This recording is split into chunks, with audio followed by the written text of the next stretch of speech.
For your safety, I must request that there's a fire extinguisher nearby. Is there one nearby? Anybody know? Because you may need it because, folks, I am going to bring the heat, all right? Keep the fire extinguisher close, folks, because I'm going to bring the heat, all right? We're going to have a good time in here. I'm going to talk about grit for a minute. I want you to study this picture. Take about 15 seconds and study this picture, and I'm going to ask you to give me a narrative on what you see. So you ought to be asking, well, how in the world, since an ant doesn't have hands, how did this ant get 3 cookies on its back? That's humanly impossible. It's antly impossible. How did this happen? So this ant is not just surviving.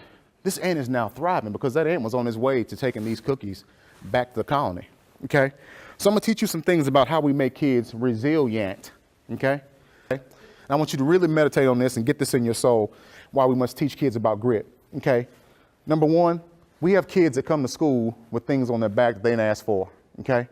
Some kids come to school with adversity on their back they didn't ask for. There are 3 things that kids can't control. They can't control who their parents are. We have kids who are born to at-risk parents. That means some kids are born to parents who have drug and alcohol issues and they didn't ask for that. That's a cookie on their back, okay? Number 2, we have kids who may be born in poverty. They didn't ask for that. They were born into a low social class. That's the straw, that's the hand that they were dealt, and they can't control that. Okay.